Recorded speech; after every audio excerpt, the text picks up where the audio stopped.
जजवार में छत्तीसगढ़ी के नवा बुलेटिन जोहार छत्तीसगढ़ में स्वागत है आपन के। मैं हूं आपन के संग श्रवण तंबोले।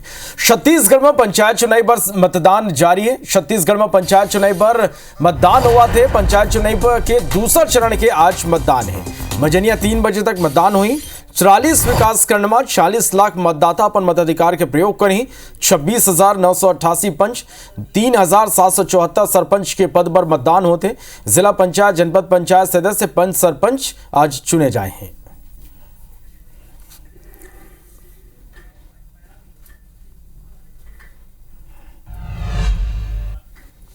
तो छत्तीसगढ़ में त्रिस्तरीय पंचायत चुनाव के दूसरा चरण के मतदान जारी है। लोगन मतदान में भारी उत्साह लोगन मन में देखने को मिला थे। मतदान लेके छत्तीसगढ़ विधानसभा भवन ले लगे बड़ौदा ग्राम पंचायत में मतदाता मन के भारी भीड़ है। तयती भिलाई के पाटन के 108 पंचायत अंतर्गत 294 मतदान केंद्र में बड़ी संख्या में लोगन पहुंच के अपन मत के प्रयोग करते हैं।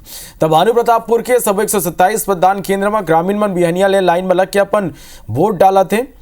वहीं दूसरा चरण के मतदान पर सीतापुर और मैनपाट ब्लॉक ला मिला के कुल 367 मतदान केंद्र बनाए गए हैं, जहां मतदाता मन के भारी भीड़ है।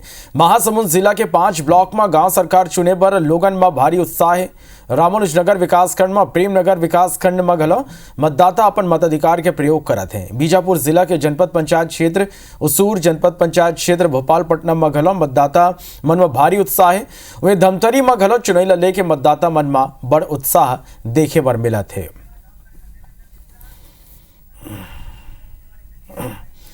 तो चुनाव लेके लोगन में कितना उत्साह है, हमारे करा दूर संवाददाता ये मेरा लाइव जुड़ा थे। संतोष तिवारी बीजापुर ले हमारे करा लाइव जुड़ गए। तो देवेंद्र मिश्रा धमतरी ले हमारे करा लाइव जुड़ गए। सबले पहले बीजापुरी चलतन। संतोष, यहाँ कौन तरह के माहौल देख पाता चुनाव लेके कितना उत्साह है?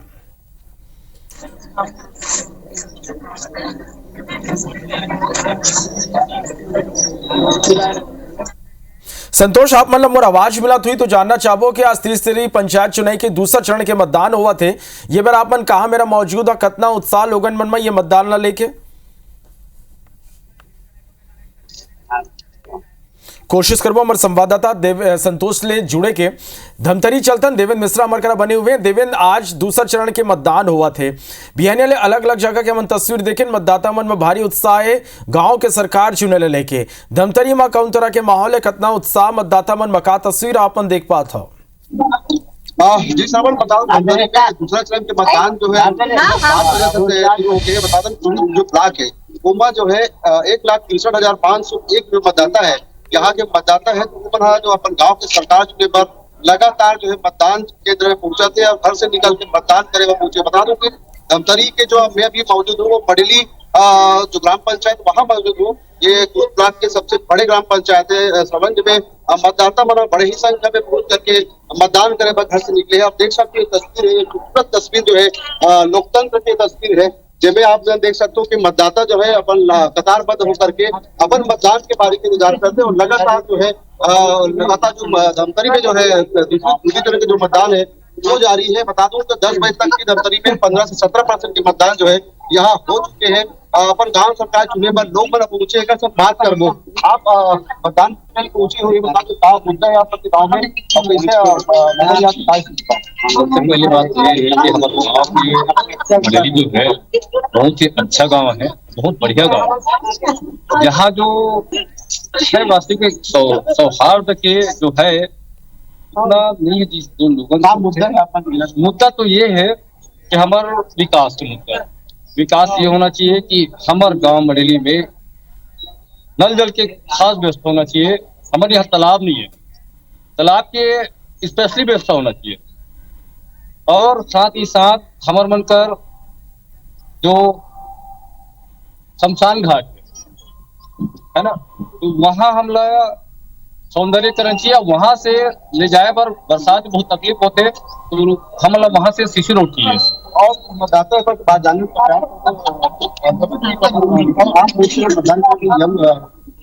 मतदाता पहले तो सबको जय श्री राम। मुद्दा ये है कि ग्राम पंचायत अंतर्गत की पार्टी भाजपा कांग्रेस से उठ के एक अच्छा सरपंच बनाते हुए गांव के विकास के अंतर्गत है। सबसे पहली बात शिक्षा, जो शिक्षा में खुद मौजूद हो के स्कूल के प्रति जागरूक रहे, वहाँ के पढ़ाई व्यवस्था ला देखे और गांव में शिक्षा ला ऊंचा करते हुए, चाहे शिक्षा कड़ी होते कोई भी विकास, अगर शिक्षा ही कमजोर हो सबसे पहली बात एक अच्छी शिक्षा प्रदान करें, स्कूल में समन्वय बना के रखे, दूसरी बात एकता बना के रखे। गांव होते संगठन के खेल है, तो गांव में एकता बना के रखे, ऐसे हमारे विचार है। और सफाई जो है गांव में, तालाब के सौंदर्यीकरण है ना, गंदगी है, ये सब ला साफ सफाई के प्रति जागरूक बिल्कुल रखे। तन लोगन यहाँ मूलभूत सुविधा चाहते, अपन गांव के विकास चाहते और वही ला लेके आज मतदान करे बर येमन पहुंचे। हमर करा सूर्य प्रकाश चंद्रवंशी कवर्धा ले लाइव जुड़ गए, संगी संतोष तिवारी घलो हमर करा बीजापुर ले लाइव है। सबले पहले संतोष, मैं एक दरी फिर आप मन का ना चाहूं कि यहाँ का तस्वीर आप मन देख पाते हो चुने ले लेके।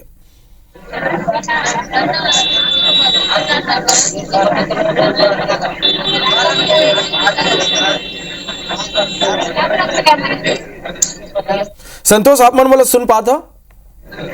बिल्कुल संतोष, आप मन जानना चाहो कि आज दूसरे चरण के मतदान है, कितना उत्साह मतदाता मन में का तस्वीर आप मन देख पाता? आपको बता दें कि आज सुबह 8:45 मतदान शुरू होगा। इलाके से लेकर सुबह 6 बजे से कतार में लग गए थे, जबकि 6:45 शुरू होना था और अभी भी लोगों का कतार लगा हुआ है। यहाँ पे महिलाओं का हो चाहे पुरुषों का हो, तो नए जो मतदाता बने हुआ या युवतियां, उनका भी कतार लगा हुआ है। और आप देख सकते हैं पूरे तस्वीर भी दिख रहे हैं। और इस इलाके में मतदान जो 6:45 से शुरू हुआ, 6 बजे से मतदाता अपना कतार में शुरू हो गए थे, अभी भी निरंतर मतदान चल रहा है। और सुरक्षा की दृष्टि से चारों तरफ सुरक्षा भी रखा हुआ है और सुरक्षा की दृष्टि के बावजूद भी मतदाताओं में रुचि देखा जा रहा है और कतार लगा हुआ है। और यहाँ के मतदाता हमारे साथ में खड़े हैं, हम उनसे जानकारी भी लेते हैं उनको कितना उत्साह है। आइए हम जानकारी लेके आप दर्शकों को दिखाते हैं। आप यहाँ के मतदान देने आए हैं, आपको कैसा लग रहा है और कैसा महसूस कर रहे हैं? अच्छा लग रहा है, हर नागरिक का अधिकार सभी लोग अपना मत का प्रयोग करें और अच्छे नागरिक का चयन करें जो अपने गाँव, पंचायत, अपने ब्लॉक, अपने जिले का विकास कर सकें। एक मतदाता बता भी रही थी कि मतदान करने में रुचि रखें और मतदान कराने की अपील भी कर रही है। आपको बता दें कि सुबह से 6:45 में यहाँ पे पूरे सुरक्षा के साथ में मतदान लगे हुए मतदान अपना मतदान कर रहे हैं। बड़ी रुचि दिख रहा है मतदाताओं में। बिल्कुल, तो सुबह उत्साह मन देख पाथन, बड़ संख्या में मतदाता पहुंचे थे, अपन मताधिकार के प्रयोग करा थे। सूर्य प्रकाश चंद्रवंशी के करा चलतन कवर्धा हमर करा जुड़े। सूर्य प्रकाश, यहाँ का तस्वीर देख पाते हो अपन? देखो, आज निश्चित तौर पर छत्तीसगढ़ में 30 तरी पंचायत की दूसरे चरण के मतदान शुरू हो गए हवा और सुबह 7 बजे से 3 बजे तक के वक्त बताए गए हैं। मतदान लेके काफी उत्साह है ग्रामीण मन में। जिन तरीके से अलग अलग मतदान केंद्र के हम जायजा ले हैं, तो अलग अलग तस्वीर सामने आए हैं। यहाँ बुजुर्ग से लेकर युवा मतदाता में खासा उत्साह दिखाया है। और ये वक्त मैं बोला ब्लॉक के खरट्टा ग्राम पंचायत में मैं खड़े हूँ, जहाँ देखा हूँ पीछे मतदाता मन खड़े है। आप बताओ मतदान लेके किसान उत्साह नजर आ रहा है? कैसन सरपंच बनाना चाहता गाँव में? एकदम आप वोट डालिए ना, कैसा सरकार बनाना चाह रहे हैं गाँव में? ठीक है, कुछ और भी मतदाता हैं उनसे जानते हैं। आप जो है काफी दिनों से गांव में सक्रिय रहे हैं, तो किस तरीके से देखते हैं यहाँ जो जो माहौल है उसको? ठीक है, माहौल बहुत बढ़िया चल रहा है माहौल, और बहुत ही अच्छा झाड़ू टाइप के हम योग्य प्रत्याशी और जो विकास करेंगे उसको ही सरपंच चुन रहे हैं, उसको ही चुनेंगे। कितना वोट डाले हैं आप आज टोटल? वोट अभी 400 वोट डाल गए। आप कितना वोट डाले हैं आप? मैं हाँ, कितना मैंने कितना वोट डाले हैं आज? 1 2 3 4 4 वोट। किसका किसका? जनपद, जिला, सरपंच और पंच। देखिए, ग्रामीणों में खासा उत्साह नजर आ रहा है। और दूसरी तरीके से अगर मैं बात करूं तो जिले में 300 से अधिक संवेदनशील मतदान केंद्र है, जहां पर पुलिस की चप्पे पर निगरानी बनाई गई है। 50-50 के टुकड़ों में पुलिस जवानों की अलग से तैनाती किया गया है। हालांकि अभी तक के जो मतदान है वो शांति रूप से चल रहा है और किसी भी तरीके की कोई कहीं पर भी विवाद की स्थिति नहीं बनी है, क्योंकि पुलिस के अलावा प्रशासन भी पूरी तरीके से अलर्ट मोड पर दिखाई दे रहा है। चलिए, एक डर प्रशासन पूरे तरह अलर्ट है, सब तैयारी है, तो दूसरा डर मतदाता मन गलो उत्साह देखे पर मिला थे। अपन नजर बना के रखिए, हर एक अपडेट हम दर्शक मन तक पहुंचाबो। बहुत धन्यवाद सबो जन के पूरा जानकारी। वार्तालाप को। रायगढ़ जिला के पुसौर थाना क्षेत्र के ग्राम पंचायत गोतमा में पंचायत चुनाव में हार के सरपंच प्रत्याशी गांव में जम के मारपीट करे हैं। असल में गोतमा पंचायत में सरपंच चुनाव में बिस्लानी गुप्ता और तनुजा गुप्ता प्रत्याशी रही। चुनाव में तनुजा गुप्ता की जीत हुई। एक बाद गांव में समर्थक मन जीत के जश्न मनाए के बाद जब ग्रामीण रात के अपन घर लौटिन तब हारे हुए सरपंच प्रत्याशी बिलासनी गुप्ता के पति अशोक गुप्ता और समर्थक मन ग्रामीण मन ला जातिगत गाली देते हुए मारपीट कर दी। सतना ही नहीं, कुछ लोगों के घर में तोड़फोड़ घलो करेगी। पुलिस मामला की अब जांच करत है। चुनाव की जीती खुश में हमार पुराना सरपंच के माँ यदि चुनाव लड़े रही तो उत्सव मनाए बर हमला बुलाए रही थे। हम निकले रहे ओकर खुशी में तो हम बस्ती नहीं जान हमला नाराज हैं। हमारे गांव में हार हुई से और रात के सोते रहे 9-10 बजे आके हमारे ऊपर हमला करी। हम ओला कड़े से कड़े सजा मिलना चाहिए। पंचायत चुनाव के बाद तनुजा गुप्ता वहां पर सरपंच पद से जीत दर्ज की है और बिलासिनी गुप्ता की हार हुई है। ये हार जीत के विषय में कुछ गांव में कल विवाद हुआ था जिसमें ग्रामवासी आवेदन दिए हैं जिसकी जांच की जा रही है। त्रिस्तरीय पंचायत चुनाव के प्रथम चरण में जसपुर जिला बगीचा विकासखंड के ग्राम पंचायत दुर्गापारा में एक सौतेली मां और बेटी चुनाव में दोनों प्रत्याशी के हार होगी। अब सौतेली मां हराए के आरोप लगा के बेटी बेटा और बहू ला घर ले बाहर निकाल दी। ग्राम पंचायत दुर्गापारा में कुल 5 सरपंच के प्रत्याशी रही जिसमें मां और बेटी दोनों ही सरपंच के चुनाव लड़त रही। घर में ही वोट बटे के स्थिति ले दोनों के हार होगी। अब हार ले बौखलाए सौतेली मां बेटी और बेटा बहू ऊपर हार के ठीकरा फोड़ते हुए घर ले निकाल दिस। वो मन के घर के सबो सामान बाहर फेंक दिस। पीड़ित चंद्रमणि भगत थाना पहुंच के शिकायत करे हैं। फिलहाल पुलिस शिकायत के आधार में जांच शुरू कर दे है। सरपंच पद के लिए मैं प्रत्याशी खड़ी हुई थी। मेरे विरुद्ध मेरी सौतेली माँ खड़ी हुई थी जिसमें दोनों पक्षों की हार हुई है। लेकिन मेरी सौतेली माँ मेरे ऊपर ब्लेम ठहरा रही है कि तुम्हारी वजह से मैं हारी हूँ और इसकी वजह से मेरा भाई और मेरी बहू का और हम लोग का सबका सामान वो बाहर घर के बाहर फेंक दी है। जी, कार्रवाई चाहते हैं, हम लोग न्याय चाहते हैं।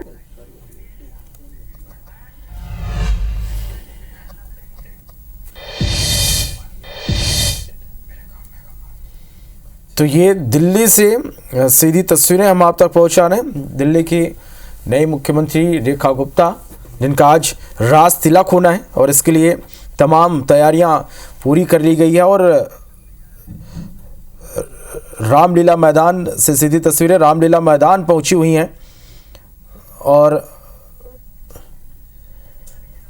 तो शालीमार बाग से भाजपा विधायक रेखा गुप्ता दिल्ली की 9वीं मुख्यमंत्री के तौर पर अब से कुछ ही देर में यहां शपथ लेंगे। ठीक 12 बजे शपथ ग्रहण समारोह शुरू होगा। इसके साथ ही आपको बता दें कि 6 मंत्री भी शपथ लेंगे। इधर तस्वीरों में आप देखिए छत्तीसगढ़ से इस समारोह में शामिल होने के लिए सीएम विष्णुदेव साय, उप मुख्यमंत्री, गृह मंत्री, तमाम बड़े लीडर्स इस समारोह में शामिल होने पहुंचे हैं। तस्वीरें हम आप तक पहुंचा रहे हैं। तो अब से कुछ देर बाद आपको बता दें कि मध्य प्रदेश के मुख्यमंत्री मोहन यादव भी इस समारोह में शामिल होने पहुंचे हैं। तो दिल्ली की मुख्यमंत्री रेखा गुप्ता भाजपा से विधायक हैं जो 9वीं मुख्यमंत्री के तौर पर अब से कुछ देर में शपथ लेंगे। इसके साथ ही 6 मंत्री भी शपथ लेंगे। और आपको बता दें कि इस मंत्री पद की जो शपथ लेंगे उसमें अरविंद केजरीवाल को हराने वाले प्रवेश वर्मा, आशीष सूद, मनिंदर सिंह सिरसा, रविंद्र इंद्राज सिंह, कपिल मिश्रा और पंकज कुमार सिंह का नाम शामिल है। आपको बता दें कि शपथ से पहले रेखा गुप्ता ने मीडिया से भी बात की। उन्होंने कहा यह बहुत बड़ी जिम्मेदारी है। मुझ पर भरोसा जताने के लिए मैं प्रधानमंत्री मोदी और पार्टी हाईकमान का शुक्रिया अदा करती हूं। मैंने कभी नहीं सोचा था कि दिल्ली के सीएम बनूंगी, मैं शीश महल में नहीं रहूंगी, उन्होंने ये भी कहा।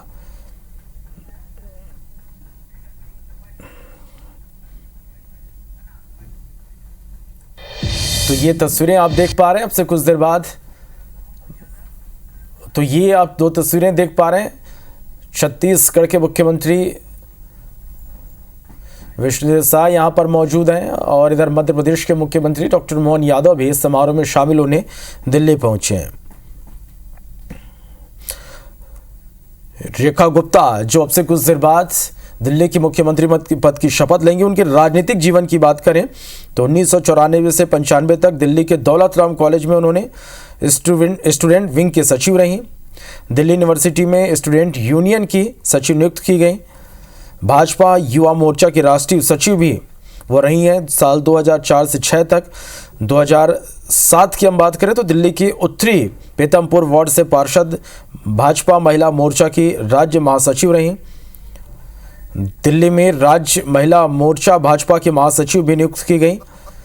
भाजपा की राष्ट्रीय कार्यकारिणी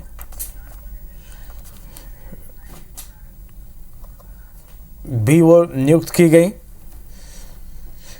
तो दिल्ली से ये सीधी तस्वीरें आप देखिए। अब से कुछ देर बाद दिल्ली के मुख्यमंत्री रेखा गुप्ता यहां पर शपथ लेंगी और इसके लिए तमाम तैयारियां पूरी कर ली गई है।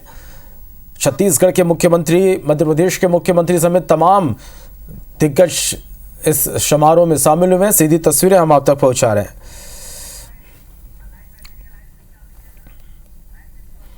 मिल रही है दिल्ली वासियों को, तो मुझे लगता है कि भाजपा के सिर पर बहुत बड़ी जिम्मेदारी है और ये एक तरह से कांटों का ताज है, क्योंकि इसमें बहुत ही मेहनत करने की जरूरत है।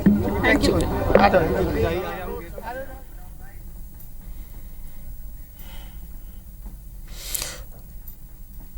तो आपको बता दें कि 2025 ने इस साल शालीमार बाग विधानसभा से चुनाव लड़ी और जीती और इसके बाद आज मुख्यमंत्री का इतिहास। थोड़ी ही देर में मुख्यमंत्री पद की शपथ रेखा गुप्ता लेंगे। इसके साथ ही 6 विधायक जो आज मंत्री बनेंगे। प्रवेश वर्मा पूर्व सीएम साहिब सिंह वर्मा के बेटे हैं, जाट समुदाय से आते हैं। अरविंद केजरीवाल को नई दिल्ली सीट से इन्होंने हराया। पश्चिम दिल्ली से 2 बार सांसद रह चुके हैं। लोकसभा चुनाव उन्होंने 5.78 लाख वोट से चुनाव जीता था। इसके साथ ही आज जो मंत्री बनेंगे रविंद्र इंदिरा सिंह, पंजाबी दलित समुदाय से आने वाले रविंद्र पहली बार विधायक बने हैं, मंत्री बनने जा रहे हैं। पंजाब से में इस समुदाय को मजहबी सिख कहा जाता है।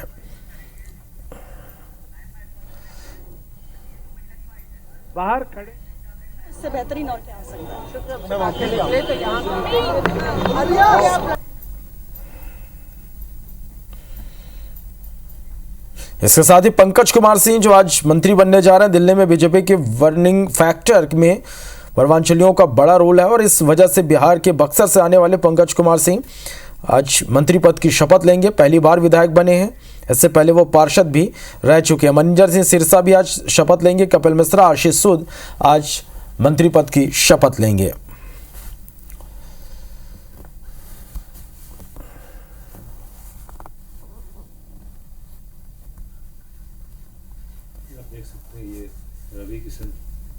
तो 27 साल बाद दिल्ली में बीजेपी का मुख्यमंत्री बनने जा रहा है और कुछ देर बाद रेखा गुप्ता शपथ लेंगे। शपथ से पहले भगवान हनुमान की शरण में पहुंची, मंदिर में पूजा अर्चना कर भगवान का आशीर्वाद उन्होंने लिया।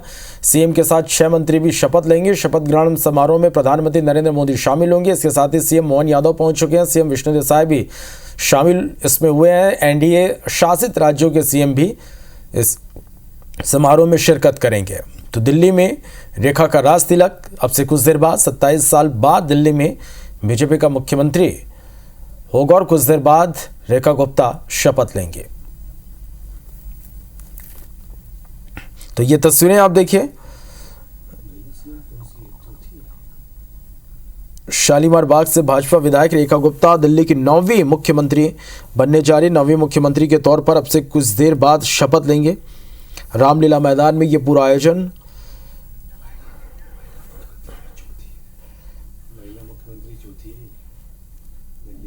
तो ये सीधी तस्वीरें दिल्ली में आज एक बड़ा शपथ ग्रहण समारोह। मुख्यमंत्री पद की शपथ लेंगी रेखा गुप्ता।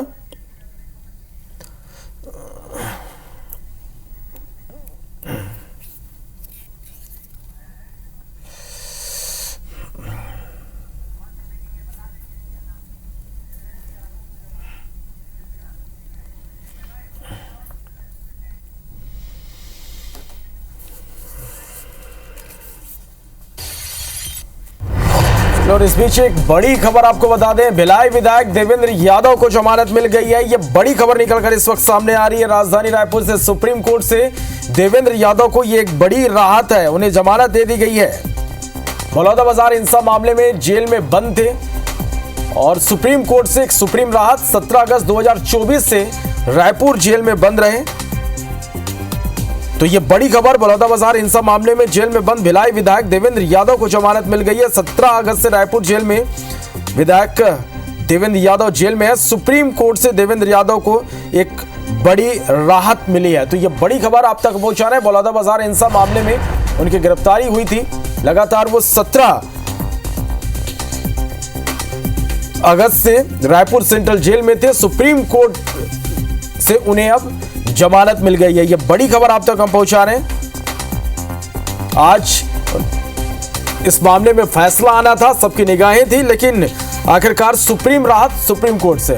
राजेश मिश्रा हमारे संवाददाता फोन लाइन पर जुड़े। राजेश, एक बड़ी राहत है, विधायक देवेंद्र यादव को जमानत मिल गई उन्हें, क्या अपडेट इस पूरी खबर पर?